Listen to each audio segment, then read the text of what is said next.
Hello friends, कैसे हैं आप सब। आप सभी का आपके अपने YouTube channel sociology with Sangeeta में मैं संगीता स्वागत करती हूं।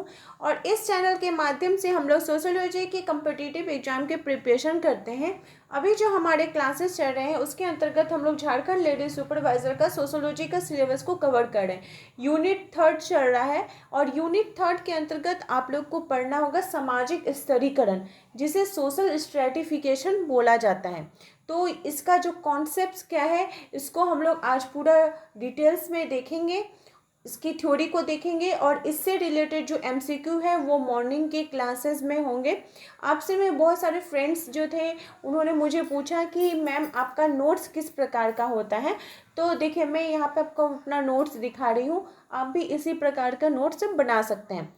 तो हम लोग क्या पढ़ रहे हैं, सामाजिक स्तरीकरण। स्तरीकरण का मतलब आप लोग समझते हैं कि क्या होता है। तो इसको समझने के लिए हम किसको लेंगे, भूगर्भ शास्त्र को लेंगे। क्यों लेंगे, क्योंकि समाज शास्त्र में सामाजिक स्तरीकरण की जो अवधारणा है वो भूगर्भ शास्त्र से ली गई है।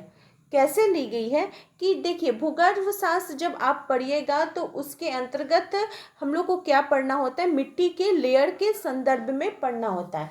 ठीक है, कि जो मृदा है, ठीक है, मृदा का लेयर किस प्रकार से होगा। तो आपको पता है इस प्रकार से मृदा का जो हम लोग जूनियर क्लास से ही देखते आए हैं कि उसका बंटवारा किया हुआ रहता है कि इतना मीटर जो मीटर तक जो मिट्टी है, इतना फीट तक मिट्टी वो अच्छी रहेगी। तो कौन सी मिट्टी की गुणवत्ता अच्छी होती है, कौन सा मिट्टी में जो पानी का तत्व अधिक रहता है, किसमें पत्थर अधिक रहता है, किसमें मिनरल अधिक रहता है। तो ये सब चीज़ वर्गीकरण होता है ना, स्तरीकरण होता है। ये किसका हो रहा है, तो मृदा का हो रहा है भूगर्भ शास्त्र के अंतर्गत। तो उसी कॉन्सेप्ट्स को लिया गया है समाज शास्त्र के अंतर्गत सामाजिक स्तरीकरण में। किसमें, तो व्यक्ति को समाज के अंतर्गत उसका किस प्रकार से स्तरीकरण हो रहा है उसको देखने के लिए। तो हम लोग इसको चलिए डिटेल्स में देखते हैं। तो समाज में विभेदीकरण का आधार होता है क्या, सामाजिक स्तरीकरण। तो समाज के लोगों का ऊंच नीच क्रमों ये विभाजन करता है कि समाज के जो लोग हैं वो किस प्रकार से उनका ऊंच नीच उसका विभाजन किया जाता है। एक तो हम लोग बहुत ही शॉर्ट फॉर्म में या बहुत ही बेसिक नॉलेज में हम लोग जान सकते हैं कि समाज के अंदर जो स्तरीकरण होता है, एक तो धर्म के आधार पर हो जाता है, जाति के आधार पर हो जाता है, और दूसरा हो जाता है कि उसकी अपनी गुणवत्ता के आधार पर या उपयोगिता के आधार पर, कि जो व्यक्ति जिस जाति में जन्म लेगा वो उसका समाज में उस प्रकार से स्तरीकरण हो जाएगा, इसमें वो कभी बदलाव नहीं हो सकता है। लेकिन अगर कोई व्यक्ति अच्छा रोजगार करके अच्छा कमा के अपने स्तर को ऊपर उठा सकता है। तो इसी से रिलेटेड जो परिभाषाएं हैं उसको हम लोग देखते हैं। तो सबसे पहले आ जाएगा जिसबर्ट महोदय जी का।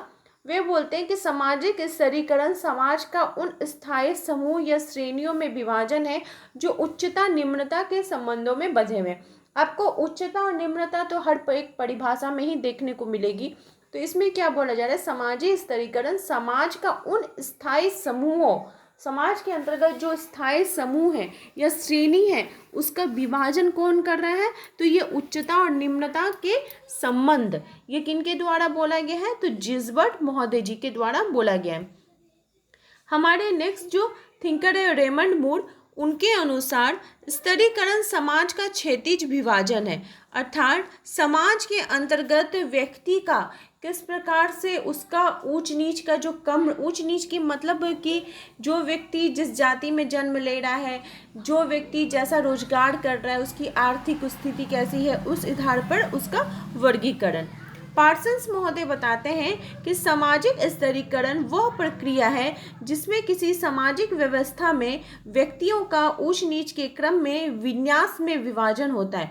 विन्यास में अगर विभाजन आता है तो ये किनका हो जाएगा, पार्सन्स महोदय जी का हो जाएगा। ठीक है, ये इनका कीवर्ड है, विन्यास क्या हो जाएगा, पार्सन्स महोदय। नेक्स्ट हमारे थिंकर है ट्यूमिन महोदय। ये बताते हैं कि स्तरीकरण को शक्ति, संपत्ति, सामाजिक मूल्यांकन के अनुसार असमान स्थितियों में विभाजन माना है।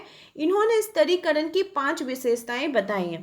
ट्यूमिन महोदय क्या बताते हैं कि जो स्तरीकरण का आधार है इसको अगर हम वर्गीकृत करना चाहते हैं तो किस आधार पर कर सकते हैं, 5 आधारों पर इसको कर सकते हैं।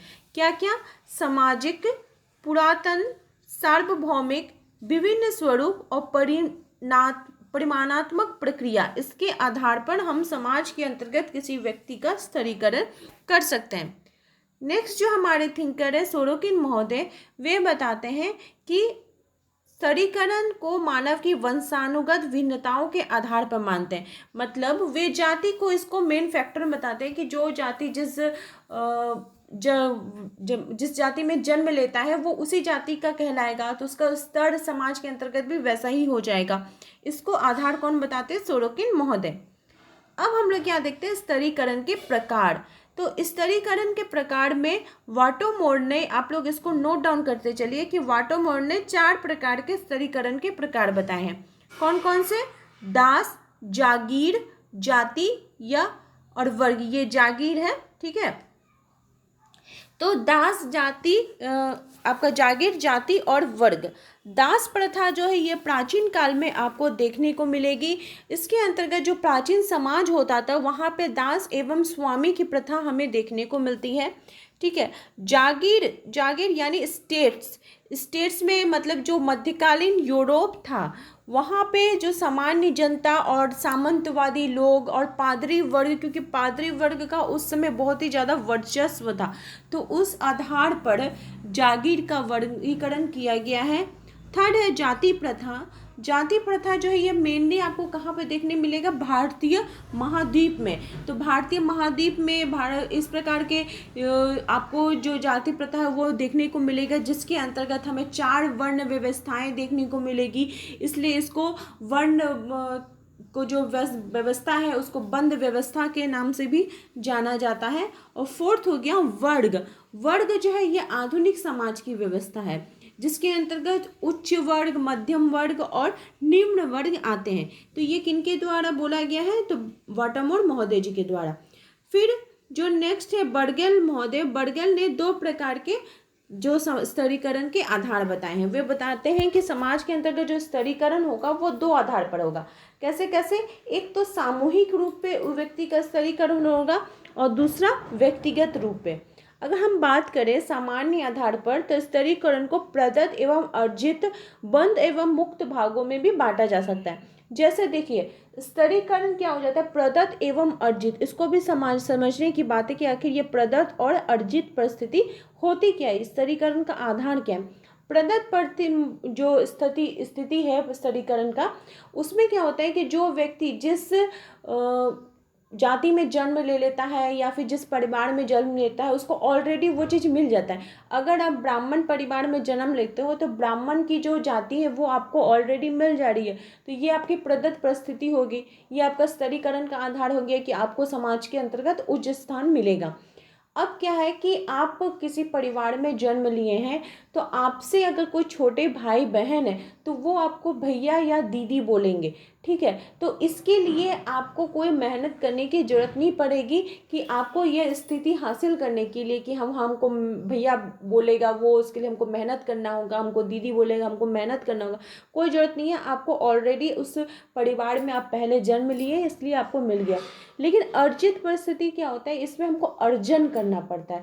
तो वो हम अपने योग्यता के आधार पर, अपनी शिक्षा के आधार पर जब हम इस तरह उसको अर्जन करते हैं तो वो अर्जित परिस्थिति के अंतर्गत आता है। और इस आधार पर अगर कोई नीचे कास्ट का भी अगर कोई बच्चा होगा, कोई स्टूडेंट होगा, अपने मेहनत के बल पर अगर वो IPS ऑफिसर बन जाएगा तो उसका समाज में ऊंचा स्थान ऑलरेडी हो जाएगा वो, क्योंकि उसने अपने इस स्थान को प्राप्त करने के लिए अर्जन किया है। ये उसकी अर्जित परिस्थिति है, उसका कास्ट तब वैल्यू नहीं रह जाएगा। इतना दूर तक आप लोग को समझ में आ गया होगा, इसके लिए आपको कोई दिक्कत होने की जरूरत नहीं है। अब हम लोग क्या देखते हैं? स्तरीकरण के आधार देखते हैं कि किन किन समाजशास्त्रियों ने स्तरीकरण के कौन कौन से आधार बताए, किस प्रकार से इसका वर्गीकरण किया है। तो सबसे पहले आ जाएंगे मार्क्स, कार्ल मार्क्स। इन्होंने स्तरीकरण का आधार जो बताया वो पूंजीपति और सर्वहारा वर्ग के रूप में। जो पूंजीपति वर्ग होंगे उनका समाज में ऊंचा स्थान होगा, और जो सर्वहारा या मजदूर वर्ग के लोग होंगे उनका समाज में स्थान कैसा होगा? निम्न होगा, क्योंकि पूंजीपति वर्ग के द्वारा उनके ऊपर शोषण, उनके उस प्रकार से लाभ नहीं देने के कारण उनका जो स्थान है वो नीचे होते जा रहा है। सेकंड जो है सोरोकिन महोदय, इन्होंने सामाजिक स्तरीकरण का आधार राजनीतिक, आर्थिक और व्यावसायिक बताया कि राजनीतिक आधार पर, व्यवसायों के आधार पर किसी का अगर राजनीति में उसका शक्ति, उसका पावर अधिक है तो उसका समाज में ऊंचा स्थान हो जाएगा। अगर किसी व्यक्ति के पास अर्थ अधिक है यानी धन पैसा अधिक है तो वो उसका समाज में स्थान ऊंचा हो जाएगा। और किसी का अगर व्यवसाय भी ऊंचा है तो उसका समाज में स्थान ऊपर हो जाएगा। ये किनके द्वारा बोला गया? तो सोरोकिन महोदय जी के द्वारा बोला गया है। किंग्सले डेविस महोदय ने स्तरीकरण का जो आधार बताया वो सम्मान और प्रतिष्ठा को बताया है। सम्मान और प्रतिष्ठा को बताया क्यों है? क्योंकि वे बताते हैं कि जैसे देखिए आईपीएस आईएएस ऑफिसर जो होते हैं, डॉक्टर जो होते हैं, उनका क्या होता है कि समाज के अंतर्गत एक ऊंचा स्थान होता है। जैसे डॉक्टर, तो डॉक्टर को हम लोग क्या करते हैं कि भगवान की दृष्टि से देखते हैं, क्योंकि वे पेशेंट को बचाते हैं, उनकी बीमारी को दूर करते हैं। और उन्होंने इसको कैसे हासिल किया है? तो वो उन्होंने इसके लिए मेहनत की है, पढ़ाई की है, तो ये उसके लिए प्रतिष्ठा है, सम्मान की बात है। तो उसका सम्मान अधिक होगा तो उसका समाज के अंतर्गत स्थान भी ऊंचा हो जाएगा। फिर है पार्सन्स महोदय, इन्होंने नातीदारे, व्यक्तिगत विशेषताएं, अर्जित उपलब्धियां, पैसा, सत्ता, इन आधारों पे इन्होंने वर्गीकृत किया है। जैसे देखिए पार्सन्स महोदय का अगर पूछा जाए तो उन्होंने स्तरीकरण के 6 आधार बताए हैं। सबसे पहला हो जाएगा नातेदारी समूह की सदस्यता, दूसरा व्यक्तिगत विशेषताएं, तीसरा अर्जित उपलब्धियां, चौथा संपत्ति, पांचवा शक्ति और छठा सत्ता के आधार पर उन्होंने स्तरीकरण के जो उसका ग्रुप है उसको बांटा है। ठीक है, नेक्स्ट है वेबर महोदय। वेबर ने स्तरीकरण का जो आधार बताया है वो है संपत्ति। संपत्ति के आधार पर, शक्ति के आधार पर और सम्मान के आधार पर किसी व्यक्ति का समाज के अंतर्गत स्तरीकरण विभक्त हो सकता है। ये किनके द्वारा बोला गया है? तो वेबर महोदय जी के द्वारा। हार्लोम्बस महोदय ने स्तरीकरण का आधार जो है वो किसको माना है? तो शक्ति, प्रतिष्ठा और धन को। बॉटमोर ने प्रतिष्ठा और शक्ति को। ऑल्सन महोदय ने शक्ति, सुविधा और सम्मान को। गिडिंग्स महोदय शक्ति यानी पावर को मानते हैं कि जिसके पास जैसा पावर होगा उसका समाज के अंतर्गत ही वैसा ही स्थान हो जाएगा, ऊंचा स्थान हो जाएगा। C.W. मिल्स ने विशेष अधिकार, प्रतिष्ठा और सत्ता को स्तरीकरण का आधार बताया है। ठीक है, यहाँ पे एक और इम्पॉर्टेंट फैक्ट है कि शक्ति की जो अविष्ट श्रेणी है इसका वर्गीकरण किनके द्वारा किया गया है? तो पार्सन्स महोदय जी के द्वारा। और फिर कुछ ये इम्पॉर्टेंट चीज़ है, इसको भी आप लोग नोट डाउन कर लीजिए कि लिपसेट और वेंडिक्स महोदय ने क्लास, स्टेटस एंड पावर के बारे में लिखा है अपनी पुस्तक में। सोशल स्ट्रेटिफिकेशन इन कंपेरेटिव परस्पेक्टिव, ये इनकी पुस्तक है। किनकी? लिपसेट और वेंडिक्स महोदय की। इनसे रिलेटेड भी क्वेश्चन पूछे जाते हैं। अब हम लोग क्या देखते हैं? स्तरीकरण के सिद्धांत। स्तरीकरण के कौन कौन से सिद्धांत हैं उसका हम लोग डिटेल्स में वर्णन करते हैं। तो सबसे पहले क्या आ जाएगा? प्रकारवादी सिद्धांत। ये किनके द्वारा दिया गया है? तो डेविस तथा मूर जी के द्वारा दिया गया है प्रकारवादी सिद्धांत। डेविस की जो पुस्तक है social some principle of stratification में उन्होंने माना है कि स्तरीकरण एक सृजनात्मक जरूरत है। मतलब ये समाज के अंतर्गत इसको जरूरत है, इसकी आवश्यकता है। उनका मानना था कि समाज की कुछ बुनियादी आवश्यकताएं होती हैं, सभी व्यक्ति इन आवश्यकताओं को पूरा करने में सक्षम नहीं होते हैं। कुछ विशेष व्यक्तियों को ऐसा कर पाते हैं और समाज द्वारा इन्हें पुरस्कृत किया जाता है। इसी सिद्धांत के समर्थक पार्सन्स ने मूल्यों के आधार पर और पेरेटो ने विविधता एवं भिन्नता के आधार पर स्तरीकरण का वर्णन किया।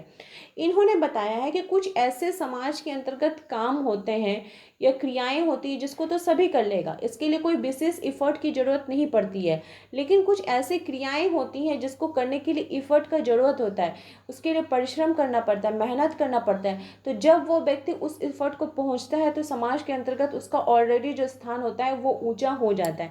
जैसे इन्होंने उदाहरण देते बताया कि अगर झाड़ू लगाने का बात है तो झाड़ू लगाना क्या है, सभी कर सकते हैं, इसको कोई भी कर सकते हैं, इसके लिए कोई आपको अलग से मेहनत करने की ज़रूरत नहीं पड़ेगी, इसको सभी जानते हैं, इसके लिए कोई स्पेशल आपको शिक्षा लेने की ज़रूरत नहीं पड़ेगी। लेकिन अगर कोई आईपीएस कोई डॉक्टर बनता है तो उसके लिए उसको पढ़ाई करनी पड़ेगी, उसको कंपटीशन एग्ज़ाम को पास करना पड़ेगा, तभी तो वो उस स्थिति में पहुँचेगा। तो जब वो उस स्थिति में पहुँच रहा है, कोई टीचर बन रहा है तो टीचर बनने के लिए उसको कितनी कड़ी मेहनत करनी पड़ती है, उसको एग्ज़ाम पास करना पड़ता है। तो जब वो अपना उस स्थिति में पहुँच गया कि हाँ वो टीचर बन गया, वो आईपीएस ऑफिसर बन गया, तो उसको तो उस हिसाब से वेतन मिलेगा ही, उसका समाज में स्थान अच्छा होगा ही, सब उसको सम्मान की दृष्टि से देखेंगे ही। तो ऑलरेडी तो उसका स्थान क्या हो गया, ऊंचा हो गया। इसी को इन्होंने अपने सिद्धांत में बताया है। सेकंड जो सिद्धांत है वो है संघर्षवादी सिद्धांत। संघर्षवादी सिद्धांत के अगर मत के प्रवर्तकों की बात की जाए तो इसके अंतर्गत आपके मार्क्स, डेहरनडॉर्फ, सीमेल ये सब आ जाएंगे। मार्क्स का मानना था कि स्तरीकरण वर्ग संरचना के कारण होता है। उन्होंने क्या बताया कि स्तरीकरण जो समाज के अंतर्गत जो स्ट्रेटिफिकेशन होता है वो वर्ग संरचना के कारण होता है, इससे समाज में विघटन आता है। इन्होंने इसकी विघटन की बात की क्योंकि कार्ल मार्क्स जो है ये जो पूंजीपति वर्ग है, बुजुर्गा वर्ग के संदर्भ में बात करते हैं, इसलिए बोलते हैं कि जो पूंजीपति वर्ग है उनका तो समाज में स्थान ऊंचा होते ही जा रहा है, और जो निम्न वर्ग के हैं, जो बुजुर्गा वर्ग के हैं, उनका समाज में धीरे धीरे स्थान जो है वो नीचे और होते जा रहा है। तो वेबर ने आर्थिक, राजनीतिक और सामाजिक आधार पर स्तरीकरण की व्याख्या की है, जिसमें जो बाजार या जीवन शैली है उसका वर्ग निर्धारण का काम करती है। इसी से परिस्थिति समूह बनता है। ये किनके द्वारा बोला गया है, तो मैक्स वेबर जी के द्वारा बोला गया। थर्ड जो सिद्धांत है, तो हम लोग कितने सिद्धांतों को देख रहे हैं, हम लोग 3 सिद्धांत को देख रहे हैं। एक प्रकार्यवादी सिद्धांत, संघर्षवादी सिद्धांत और संकलनवादी सिद्धांत। संकलनवादी सिद्धांत, ये जो सिद्धांत है इसके अंतर्गत हम लोग क्या देख रहे हैं कि सामाजिक समापन सिद्धांत। फ्रैंक पार्किंग पेशे के आधार पर वर्ग का निर्धारण करते हैं कि जो व्यक्ति जिस पेशे में होगा, कोई डॉक्टर है तो उसका समाज के अंतर्गत स्थान, उसको ऑनर, प्रतिष्ठा अच्छी मिलेगी, उसका समाज में स्थान अच्छा होगा। लेकिन कोई धोबी है तो उसको इस हिसाब से सम्मान नहीं होगा, क्योंकि वो भी मेहनत कर रहा है, वो भी परिश्रम कर रहा है, लेकिन उसका जो कर्म है उस हिसाब से उसको समाज के अंतर्गत स्थान नहीं मिल पा रहा है। वर्णन का सिद्धांत जो है ये प्रतिष्ठा सूचक सिद्धांत है। इन्होंने वेबर की विचारधारा को आगे बढ़ाते हुए आर्थिक सामाजिक आधार पर 6 प्रकार के वर्ग बताए हैं। उच्च वर्ग, उच्चतम उच्च वर्ग, निम्नतम उच्च वर्ग, मध्यम वर्ग, मध्यम उच्च वर्ग, निम्न मध्यम वर्ग और निम्न वर्ग, निम्न मध्यम वर्ग और निम्नतम निम्न वर्ग के रूप में इन्होंने इसको वर्गीकरण किया है। यहाँ पे कुछ इंपॉर्टेंट फैक्ट्स है, इसको भी आप लोग नोट डाउन कर लीजिए कि जैसे सोशल स्ट्रेटिफिकेशन, ये जो बुक है ये ट्यूमन महोदय जी के द्वारा लिखी गई है। फिर सामाजिक स्तरीकरण का प्रकारात्मक एवं संघर्षात्मक जो सिद्धांत है वो लेंस्की महोदय जी भी ने दिया है। और उपजाति या सब कास्ट के बारे में घुरिये और धनाग्रे बात करते हैं, तो ये भी सामाजिक स्तरीकरण के अंतर्गत ही आएगा। तो आई होप आप लोगों को सामाजिक स्तरीकरण का जो कॉन्सेप्ट है वो बहुत ही अच्छे प्रकार से समझ में आ गया होगा। अगर आपको वीडियो अच्छी लगी तो जरूर से लाइक करें, अपने दोस्तों के बीच शेयर करें, और मेरे चैनल पर नए हो तो प्लीज़ सब्सक्राइब करना ना भूलें। और मॉर्निंग क्लास के साथ भी जुड़े रहें जिसमें हम लोग MCQ को कवर करेंगे। मेरे चैनल के साथ बने रहने के लिए आप सभी का थैंक यू।